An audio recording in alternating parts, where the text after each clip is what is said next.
పాలస్తీనాపై Israel చేస్తున్న దాడిని ఖండించాలని, ప్రపంచ శాంతి చేకూర్చాలని పిఠాపురం సిపిఎం పార్టీ ప్రజా సంఘాల ఆధ్వర్యంలో స్థానిక నండూరి ప్రసాదరావు భవనం నుంచి చర్చి సెంటర్ వరకు ర్యాలీగా వెళ్లి అక్కడ ధర్నా నిర్వహించడం జరిగింది. ధర్నాకి సిపిఎం జిల్లా నాయకులు డిఎస్ బాబ్జీ హాజరై మాట్లాడుతూ ప్రపంచంలో 4 దేశాలు యుద్ధ వాతావరణంలో కమ్ముకుని ఉన్నాయని, యుద్ధాల వల్ల ప్రజలు అనేక మంది చనిపోవడం జరుగుతుందని, అమెరికా సామ్రాజ్యవాద ఉద్దేశంతో ఆయుధ తయారు చేసి ఇతర దేశాలకు అమ్ముతుందని, ఈ ఆయుధాల వల్ల ప్రజలు ప్రాణాలు కోల్పోవడం జరుగుతుందని తప్ప దేశాల అభివృద్ధికి జరగడం లేదని, ఇజ్రాయెల్కి అమెరికాతో పాటు భారతదేశం కూడా మద్దతు తెలియజేస్తుందని, ఇది చాలా అన్యాయమని, ఈ యుద్ధాన్ని భారతదేశ ప్రజలందరూ కూడా ఖండించాల్సింది.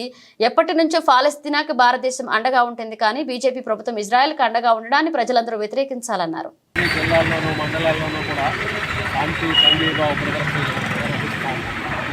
ప్రత్యేకించి పాలస్తీనాపై ఇజ్రాయెల్ దాడిని ఖండిస్తున్నాను.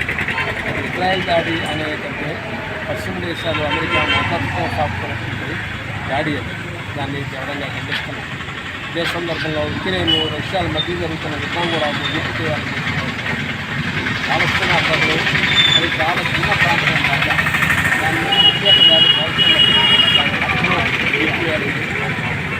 ఈ దేశాన్ని ఏర్పాటే అక్కడ శాంతికి పరిష్కారం.